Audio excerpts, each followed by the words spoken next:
Welcome to the Slow Down to Go Faster podcast, Living and Leading Intentionally. I'm here with my lovely and brilliant wife, Maggie Simone, and we're going to talk about what she did in her life, manifesting her dreams. I married Ralph. Yeah, that went without say after the setup. Okay. That was good. So manifesting your dreams. Everything starts as an idea, right? All things are created All things twice. are created twice. First in the mind and then in the physical world. I will always remember that when I was 5 years old, I knew I wanted to be a writer. Knew it. I knew it in my soul. And all of my growing up, I knew I would be a writer. I got advanced from 9th grade to 11th grade English because I was a good writer. And then, I graduated early from college because I was a good writer. I specifically used that skill to graduate early from college. And then I spent 8 years sabotaging myself, doing everything I could do to not write until it hurt to not write. And I started going to the Syracuse newspaper. I remember the guy that was the managing editor of the lifestyle section at the time. I would go visit him every couple months and say, Charlie, you don't have my voice here. You have the single male voice. You have the married woman voice. You do not have the single woman voice. I am that voice. And he kept saying, you're not ready, come back, go to grad school. And I did. I went to grad school at 30 years old. I got a column published in Cosmopolitan, went back to Charlie and said, I am now ready. And he looked at it and he goes, okay, you're ready. And I got a column in the Syracuse, the Sunday paper. It took me 3 years of knowing I was going to do this and just having to convince this editor that he had to know I was ready to do this. So this story epitomizes this chapter. You focused on what you wanted, right? The power of intention.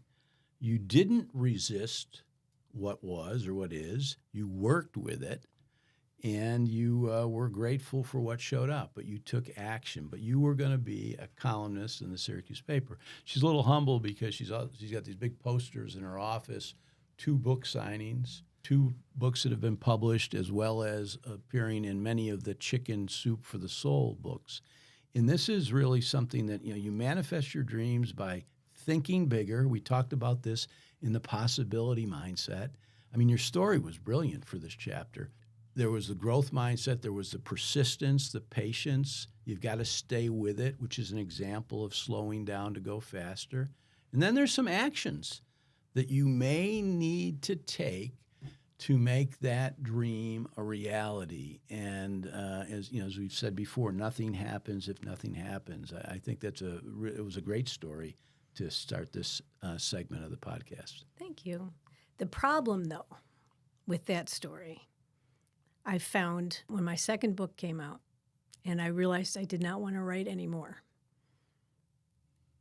And I didn't know who I was without that. So I think that there is a danger of tying your identity to your dream. And I learned to separate that. And I learned that the dream can change. Now it's teaching. Now I will teach till I die. So what do those 2 things have in common? Because I think that still could be part of the dream. So writing and teaching, what do those 2 things have in common? Reaching people. Yeah. And I tell a story early in the book about our son Rennie, who's a gifted writer, brilliant writer. I think he sometimes confuses that gift of writing with who he is and who he wants to be. He wants to make a contribution to a more just world. Writing happens to be a tool or a strength of his to do that. And I think it is important to make that distinction for people because you're still sharing your knowledge and your gifts just in a different way. Yeah, so don't let the dream limit. Well, we'll go back to the possibility mindset. And somebody said, I've said possible in the world, possible for me. And this guy goes, well, I wanted to be a Major League Baseball player, but I was not that good in baseball. So, but you can be part of baseball without being a player. One of the kids that played for me in Babe Ruth went on to become a GM in minor leagues, up to AAA. So you can get the vision or part of the vision. It just may not be in the way that you had actually envisioned it. Right. And so being open to that, I think we covered this in a previous podcast, open to everything, attached to nothing. Those bears, man. Yeah. Well, the curious soul can be gradually suffocated by the weight of routine. One of the things I think people get stuck and they stop dreaming, they stop taking action towards thinking bigger because they get into a rut. They get into a routine. They do the same thing again and again and expect different results. And so I think part of manifesting your dreams is creating that space in bringing some curiosity to it to continue to think of things that would really light you up. Well, again, I don't think the dream limited me, but there were 7, 8, 9 years there where like I said, I was sabotaging my dream. I didn't think I was good enough, so I found ways to not do it.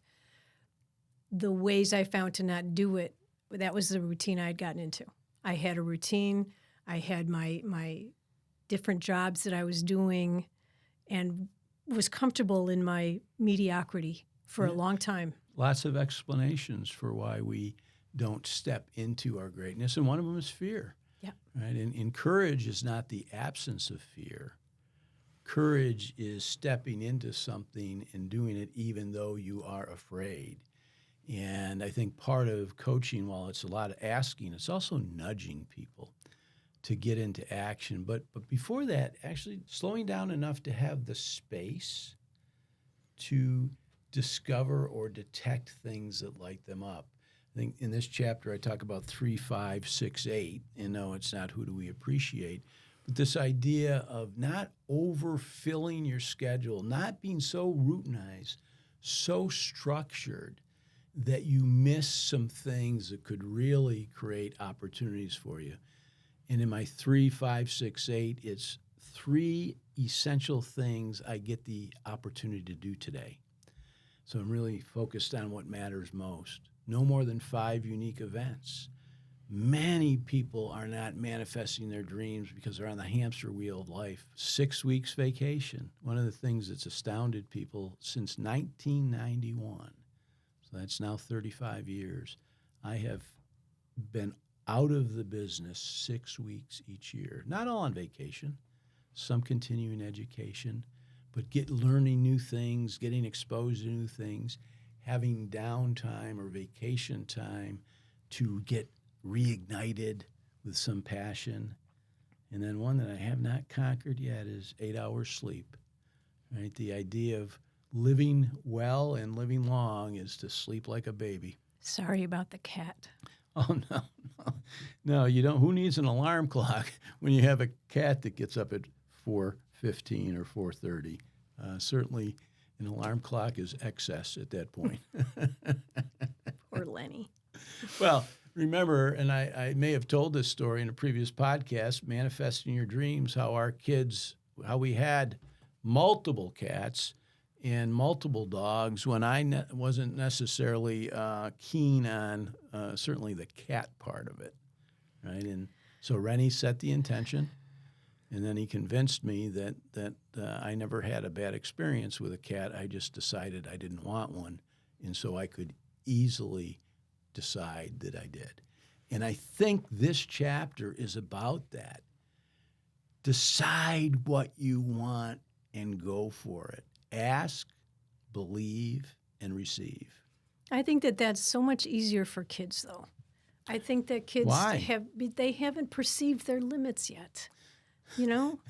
Nobody's told them, right? But what are the limits but simply self-imposed, made up, right? So if it's all made up, why do they need to have any limits? Well, they haven't had to be afraid yet. In a perfect world, they haven't been hurt yet. Mm. But I think that's kind of sad for us as adults to realize that at some point in our childhood, manifesting our dreams became an ambition rather than a daily daily thing. See, at what point, so many of these things are learned behavior, but we could relearn a behavior, particularly around the possibility thinking. We talked about thinking big, moving the decimal point 2 to the right. If you're going to make $20 an hour, why not $2,000 an hour? Hanging around with people who think bigger than you, a mastermind group where it's really contagious. Watching your language. Language is generative. And so having language that's aligned with your intended outcomes, using your imagination. And the thing that I think people also miss is we get really too much in our head, but thinking about something is not enough. If we're going to manifest it, we have to have the intersection of thinking and feeling. So imbuing feeling, how would it feel when you've manifested your dreams? And capture that feeling, because the thought and the feeling together are, from a quantum physics standpoint, the electromagnetic pull that pulls things towards you as you move towards them. But isn't there some action involved there also As on your part? Move towards them is the action part. I slipped that in there. Oh. Yeah. But and then notice what pops up. And this is why we want to keep some space. We don't want to have every moment filled. Because when every moment is filled, we don't notice, we don't hear the subtle nudges that are right there in front of us that might move us closer to the manifestations that we have envisioned. When I had my column, it was a weekly column, and as you know, it was a little stressful at times. For me. But if I had my beginning and my ending in my head, I was done. And all I had to do was sit down and write it. And so as long as I had that beginning and ending, the hard ones, the really hard ones, and they turned out to be the best ones, were the ones where I had the middle. I had the idea and did not have a way to introduce it or conclude it. When that happened, I would go to bed, regardless of what time of day it was, because somewhere between wake and sleep, it came to me. My beginning and ending came to me. I had a pad next to the bed, but if I could let myself relax, if I could let myself go. All the kids' lives growing up, when I had this column, if I, 10 o'clock in the morning, I'm back in bed, they'd be like, oh, Mommy's writing, because that was part of my process. At least they weren't saying Mommy's lazy.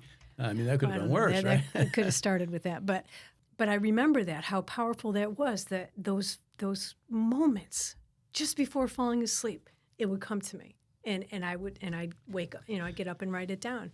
So it makes a huge case for there is some action, but not necessarily massive action. And some of the action answers the question. The answer to how is yes.